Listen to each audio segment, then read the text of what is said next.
She is a content strategist, professional speaker, sales leader, writer, and now a New Orleans girl. Elisa Cool is the founder and CEO of Narrative, which is a content marketing shop. And Elisa is doing a seminar for Entrepreneur Week, and it's about getting to the heart of your brand, which everything is about branding right now, even for people who don't have businesses. So we thought this would be cool to talk about. Thanks for being here. Thanks for having me. Yeah, this is your first appearance at Entrepreneur Week. What does that feel like? Oh, it's exciting. It's exciting. I've heard so many great stories about it from my friends that have participated that I'm really excited to be a rookie, and I have no idea what to expect, so I'll have to let you know after the week. Really cool. Well, congratulations. Tell us what your seminar is going to be about. So my seminar is called What's Your Story? And so you just mentioned how important branding is. So it's a habit of so many people to get out there and talk about themselves, anything that'll stick against the wall, without really taking the time to step back and think, well, what do I want to communicate? And how are people going to remember that? So my seminar is about what is your story, how to define that, how to write it well, and how to make sure it gets told. Cool. Well, let's talk a little bit more about your story. What is a content strategist? I must admit, I don't know. Okay, so we are part creative, part copywriter, part editor. Our goal is to really go in and take a human approach to understand all of the marketing lingo and jargon. Okay. And really drill that down into a story, something that you might say with your friends over coffee or maybe a beer, so that the people who are purchasing your product or considering it can really relate to and identify with what you're trying to sell. It sounds super useful, but what made you think, I've got to create narrative, this kind of company needs to exist? Oh, so I worked for many years in New York. I worked at the Wall Street Journal, I worked at big agencies, I worked for a tech startup, and there always seemed to be a trade-off, right? If you wanted the best talent, you had to pay huge amounts of money.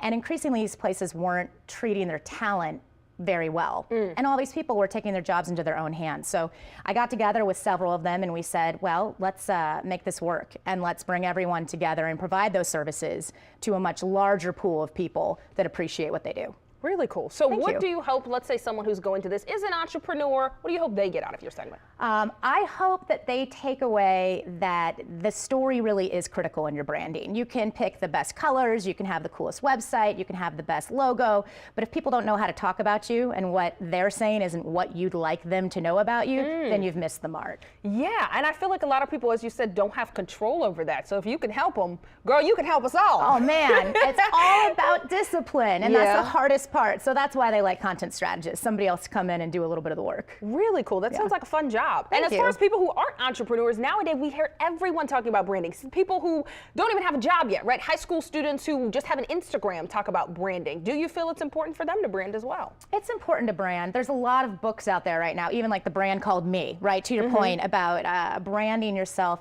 And what it really comes down to is very simple. It's my mantra is who you are and what you stand for matters. And increasingly, especially with younger generations, what you stand for really matters. That authenticity is so important. So that has to be a strong part of how you portray yourself, and that's your brand. Really cool. And so what do you say to people who think they're putting out one brand and it keeps coming back as something else? How do you fix that? Oh, it's funny. The number one first exercise that we take brands through is something called the Me Meter, because everyone wants to talk about themselves. Insert product here, make the logo bigger, but that's not something people want to repeat. That's not what you're saying with your girlfriends, you know, after work, like, oh, this great logo. Right. So we try to step them back little bit by little bit to talking about universal topics that really matter to the people that engage with their brand. Really cool. And the companies you work with, are they open always to kind of scaling back on things or going with what you say? Never entirely, and always at different degrees. So we play therapist, and we help them get there. Everyone wants to get there. Everyone's throwing around branding and storytelling, but you got to get more into the magazine feature style of storytelling about your brand instead of the brochure. Gotcha. But baby steps. So baby steps. Open to working with anyone who's open to making small changes. Well, it sounds like you have lots of great advice. Thanks for dropping by tonight. Thank you. You guys can hear from Elisa tomorrow from 2 to 2:30. Her talk is called What's Your Story? Getting to the root of who you are and what your brand stands for. New Orleans Entrepreneur Week is free and open to the public. So for more information, you guys should head to noew.org. And for more on Elisa Cool's company, The Narrative, visit their website. That's bestnarrative.com. Well, that's all for tonight, guys. Thank you so much for watching. We'll see you back here tomorrow night at 9 for more of the 504.